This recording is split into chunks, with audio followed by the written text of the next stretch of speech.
I double checked that it exists, so. Hey y'all, my name is Nat. I hope you're having a terrific day today, and for this video we are going to be doing my February wrap-up.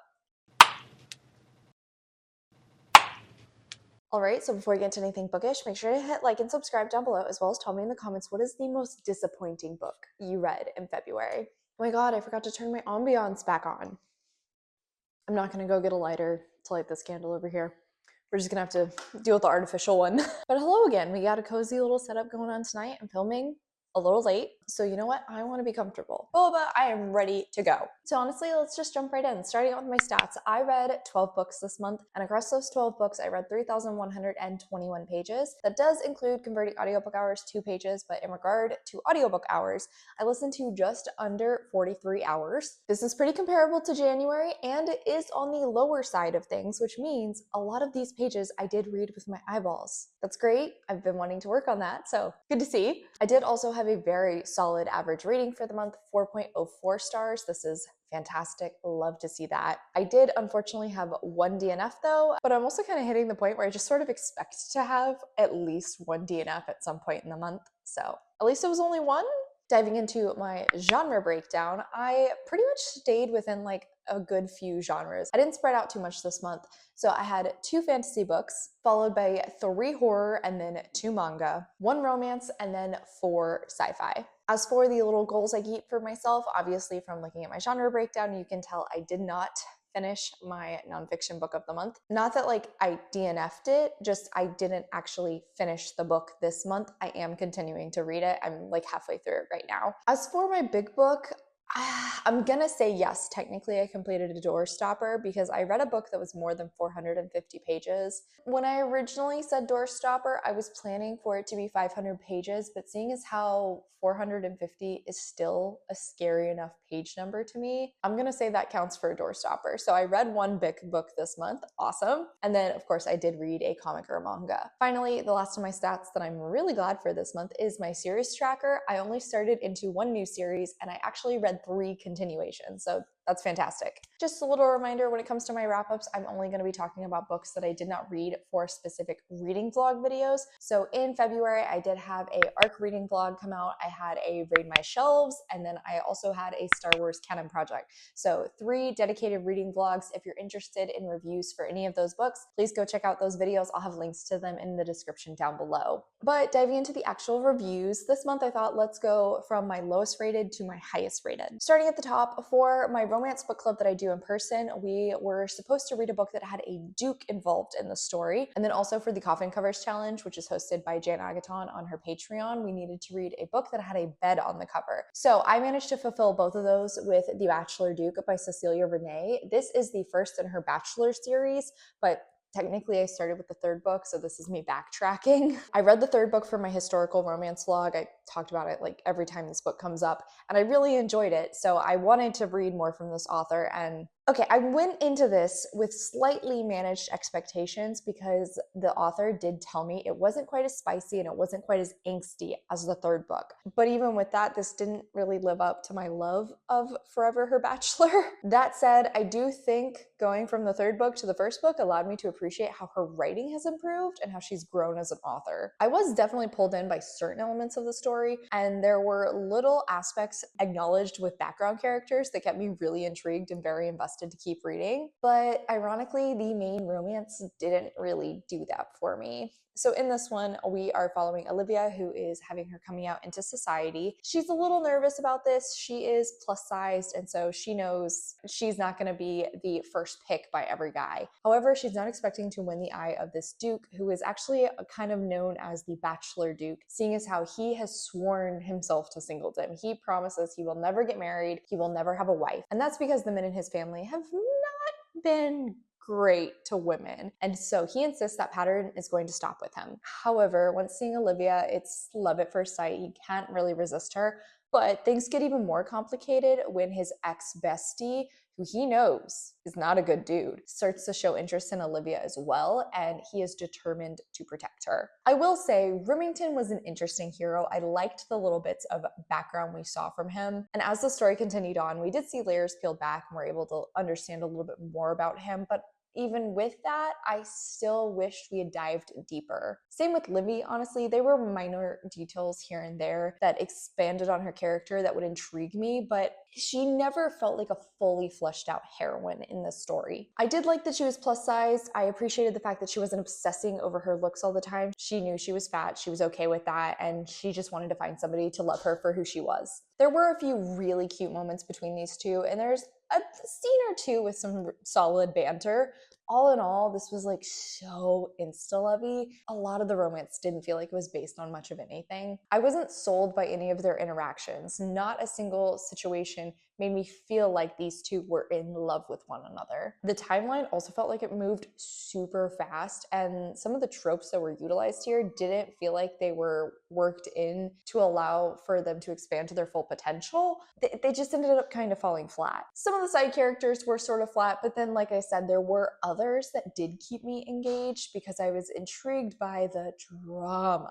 I will say, I do think Cecilia Rene can work drama into her stories pretty well. As I said, there's some talk around Remington's past and like his generational trauma that he is working on. There's also the element of the other bachelor that's interested in Livy. And of course, he always pops up at like the most inopportune times. So I couldn't resist finding out more about him and also Remington and what happened in their past to sour their relationship. I was pretty intrigued. The second book is also set up pretty well in here. And I'm saying that when the heroine for that one drove me crazy most of the time. But by the end of this, I'll admit, I'm gonna read it. I gotta know what's gonna happen next. It's gonna be a second chance romance, and like, I am so here for it.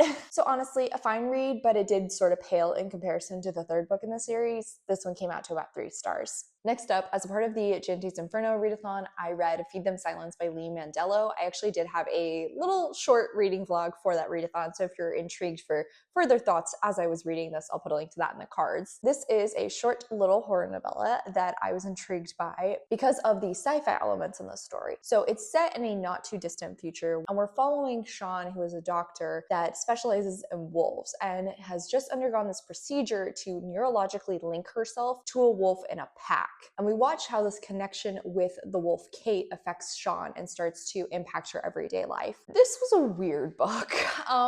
Going into it, like I said, I was sold a horror. I don't really know if I would say horror is the first genre I would list for this. Honestly, I think I put it under sci-fi because I don't feel like this book ever scared me. It never really made me feel anxious. It never unsettled me in any way, but the writing itself is still really good. Majority of the story felt very much like a character exploration of Sean. And like I said, seeing how this situation, this connection to a wolf is impacting her and like how many things it changes in her everyday life. The talks that go on in the story around trauma and relationships felt very well done. And the impact those two can have on each other, like the situations we see through Sean's eyes were just so raw. Even though I wouldn't really describe this as horrific, it does have a sort of haunting feel and it's very melancholic. Honestly, majority of the story, I did just feel quite sad for Sean and like what she was experiencing, even though for majority of her life she's been fascinated by wolves, and this is finally allowing her to connect to a wolf so deeply, so primally, and yet everything else in her life is kind of falling apart. I really was just hoping that maybe she would finally take what she's experiencing here and learn from it and finally start to grow from this situation and hopefully improve her station in life. Along with the character exploration though, I also felt like Mandela wove in some moral and ethical questions around like science and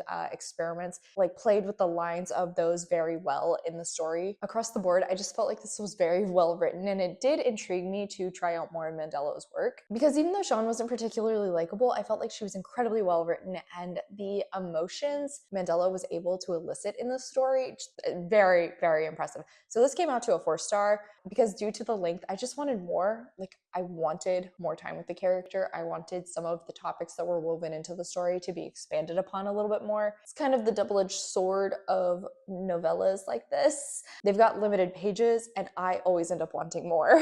I guess I'll just go ahead and do these next two together because I mean, they're both in the same series. I read Soul Eater Volume 22 and Volume 23 by atsushi ohkubo. My usual spiel on this series, it is set in a fantastical world where we have people who work for the Shinigami Lord Death. There are people people who turn into weapons, and then there are meisters who wield said weapons, and the goal is to eventually like become the highest of the high ranks working for Lord Death, the weapon to become a death weapon. I am pretty freaking deep into the series, so I can't really give you much more than that. I am enjoying this final climax we're watching, but it's really weird because there's certain elements of the story that keep taking away from my enjoyment. For example, I don't love the fact that we keep having little characters slid in here and there that are talked about in a way where I feel like I should know who they are, but we have never seen these people before, both on the good side and the bad side. With volume 22, I felt like I didn't know who half of these characters were, and it means that anytime something serious is going on, I don't really know if I should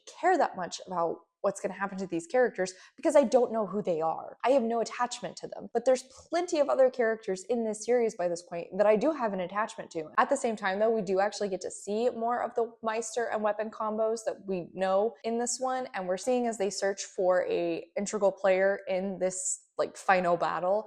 So I was very, very happy to see that. This one came out to 4 stars. Then for volume 23, I was having a really good time with how the plot was developing. And in the main battle, we were paying more attention to adult characters that we already know, thankfully. So I didn't have the same issue I was having with 22 when it came to the characters, but there was a resurgence of fan service in this one, which there's a little bit in the very early stages of the series, but we pulled away from it pretty quickly. I don't know why we're returning to it in this final battle. It's so unnecessary. And it's such a shame because there's also some really good art panels in this one. This one's technically a 3.75. I'm gonna say 4 for my little graphic on the screen. The fan service is always gonna detract from my enjoyment. Next up, another horror story I ended up reading, and I'm going with short story, not novella, because this is super short, but was Men, Women, and Chainsaws by Stephen Graham Jones. This is a horror author that is pretty divisive. I tend to fall on the positive side with his stuff, so I've been intrigued to try out more, and this was an easy little short story I could get from my library, and it worked for a Patreon exclusive challenge vlog that I did. Link for my Patreons in the description down below if you're intrigued. So in this one, we're following this woman. At the start, she is a teenager with her boyfriend going to an abandoned junkyard to take photos a la a actress from Texas Chainsaw Massacre 2. And her boyfriend is her photographer. But not long after, we learn that as our main character grows up, the wonderful, perfect relationship she was envisioning with this guy didn't really go as she expected. And now, as an adult, he has come back to town and is making his way through every other woman in town's bed. But one night at the abandoned drive-in, she ends up stumbling upon the car from that photo shoot in the beginning. That's all I'm gonna say. I didn't know what to expect going into this, but I actually really liked it. Stephen Graham Jones's writing style is very stream of consciousness. It's really quick in its movements, and it reads really fast, which I very much enjoy about it. And I also like that you don't really get all the answers in his books, and you definitely don't get all the answers with this one either. It was definitely weird, but at the end, all I could think was, you know what? Good for her. And also, I probably should actually watch the second Chainsaw Massacre. This came out to be 4.5 stars. Same issue as Feed Them Silence. I just wanted more.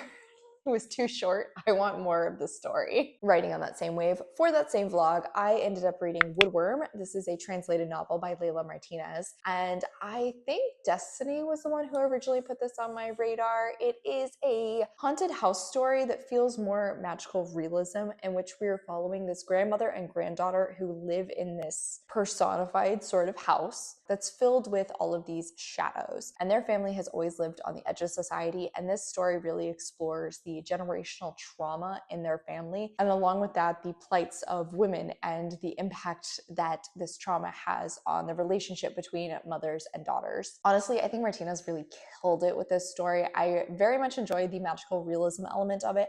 I would have liked for it to push a little bit harder on the horror aspects, but what was there was weirdly like whimsical, but in the most unsettling way.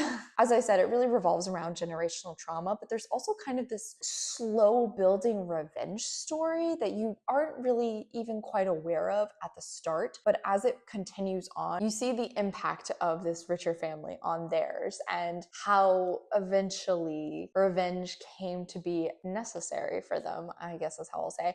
Another one, 4.5 stars. It was a quick, easy read. I was really engaged with it. It also read very quickly. I liked that it occasionally would kind of push into second person perspective where the women would actually be like almost conversing with you. I did also wish this one was longer, but like I said, I also kind of wish that the horror aspects would have been amped up a little bit in certain points. But this is another author I would definitely be intrigued to try something else out by her. Finally, these last two are my highest rated books of the month, which honestly, this kind of feels like cheating seeing as how they were rereads. That is book 6 and 7 in the Murderbot Diaries series by Martha Wells. So we've got Fugitive Telemetry and Network Effect. That's not right. Books 5 and 6 in the series, Network Effect and Fugitive Telemetry. If you somehow haven't heard about the series, it is a booktube staple. It is a booktube darling. This series follows Murderbot, a AI sentient security bot who has hacked its governor module, meaning that they don't necessarily have to do what they're instructed to because the company that owns them can no longer control them, no longer hurt them if they push against their instructions. But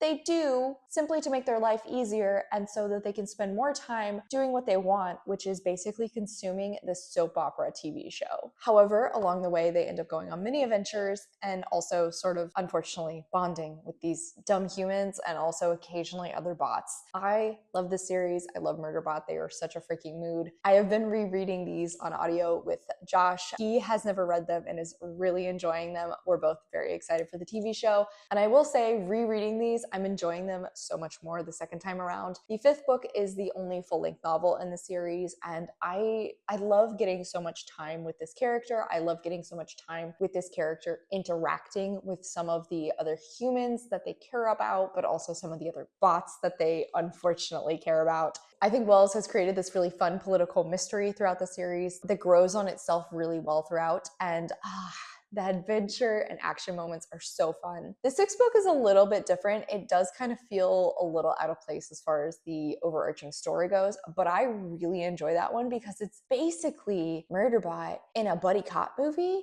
So fun. I would love like a million more of this kind of story with this character. I definitely enjoyed both of these even more the second time around because I've been sharing them with Josh. So these were each 5 stars. Like I said, it's kind of cheating to say these were my highest rated books of the month since they're rereads, but it's my channel. I can do what I want. All right, so on that note, that's it for today, y'all. Thank you so much for coming to my channel. I really appreciate it. Make sure to hit like and subscribe down below. If you made it all the way to the end of this video, leave me a boba emoji in the comments. I double checked that it exists, so I have links to all my socials, including my Patreon, in the description if you're interested. I come out with videos on Monday and Friday, but until then, I hope you continue to have a terrific day. Love you, bye!